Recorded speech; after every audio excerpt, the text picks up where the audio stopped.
নমস্কার, মহুয়া বার্তা ইউটিউব চ্যানেলে মহাভারতের ধারাবাহিক পর্বে আপনাদের স্বাগত জানাই। আজকের পর্ব ধৃতরাষ্ট্র আদির বিবাহ এবং পাণ্ডুর দিগ্বিজয়। চ্যানেলে যারা নতুন তাদের অনুরোধ জানাবো চ্যানেলটি সাবস্ক্রাইব করে মহাভারতের ধারাবাহিক পর্বগুলি শ্রবণ করুন। আজকের পর্ব ধৃতরাষ্ট্র আদির বিবাহ এবং পাণ্ডুর দিগ্বিজয়। বৈশম্পায়ন বললেন, জন্মেজয় এবং বিদুর জন্মগ্রহণ করায় কুরুবংশ, কুরুজাঙ্গল দেশ এবং কুরুক্ষেত্র এই তিনেরই প্রভূত উন্নতি হয়। ধনধান্যে দেশ সমৃদ্ধ হয়ে উঠল।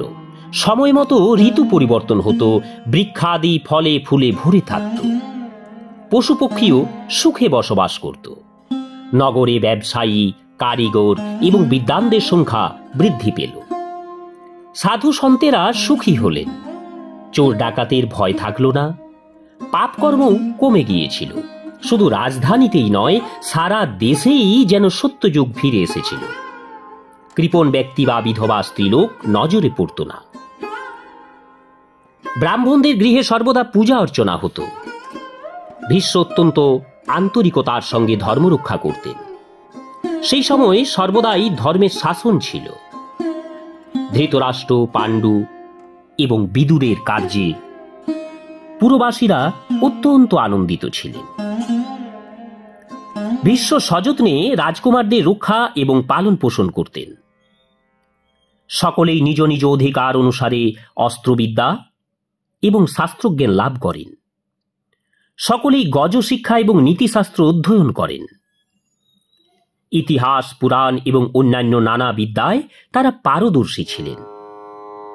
সমস্ত বিষয়েই তারা তাদের নিশ্চিত মতামত রাখতে সক্ষম ছিলেন। পাণ্ডু ছিলেন তখনকার দিনের শ্রেষ্ঠ ধনুর্ধর। সব থেকে বলশালী ছিলেন ধৃতরাষ্ট্র।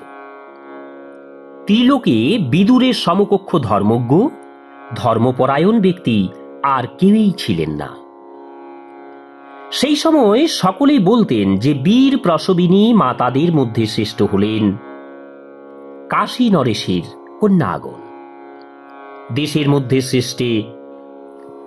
মধ্যে শ্রেষ্ঠ কুরুজাঙ্গল ধর্মজ্ঞদের মধ্যে শ্রেষ্ঠ হলেন ভীষ্ম এবং নগরগুলির মধ্যে শ্রেষ্ঠ হল হস্তিনাপুর।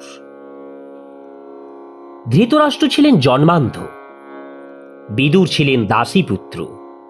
তাই এরা দুজনে রাজ্যের অধিকারী ছিলেন না। সেই জন্য পাণ্ডুই রাজা হলেন। হ্যাঁ বল, 2 মিনিটের মধ্যেই আসছে। বলতো ছবিগুলো হয়ে গেছে, বল 2 মিনিট পরেই ও এখনই খুলছে। বল একটু সেই রেকর্ড করছে তো 1 মিনিট হলেই, 3-4 মিনিট লাগবে যাচ্ছে। ভীষ্ম শুনেছিলেন, সেই জন্য পাণ্ডুই রাজা হলেন। ভীষ্ম শুনেছিলেন যে গান্ধার রাজ সুবলের কন্যা গান্ধারী সর্বগুণ সম্পন্না এবং সুলক্ষণ যুক্তা। তিনি মহাদেবের আরাধনা করে শতপুত্র লাভের বর লাভ করেছিলেন। তাই ভীষ্ম গান্ধার রাজের নিকট দূত প্রেরণ করেন।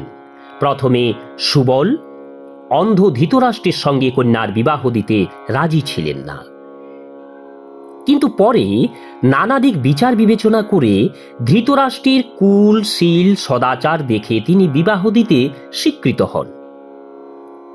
গান্ধারী যখন জানতে পারলেন যে তার ভাবী স্বামী অন্ধ, তখন তিনি একটি বস্ত্র কয়েক ভাঁজ করে নিজের চোখ বেঁধে নিলেন। তিনি স্থির করেছিলেন তিনিও তার স্বামীর মতো নেত্রহীন হয়েই জীবন কাটাবেন। তার ভ্রাতা শকুনি ভগিনী গান্ধারীকে হস্তিনাপুরে নিয়ে এলে ভীষ্মের অনুমতিতে বিবাহ সুসম্পন্ন হয়। তিনি তার চরিত্র এবং সদ্গুণে নিজ পতি এবং পরিচন্দ্রের প্রসন্ন করেছিলেন। যদুবংশে পৃথা নামে অত্যন্ত সুন্দরী এক কন্যা ছিলেন।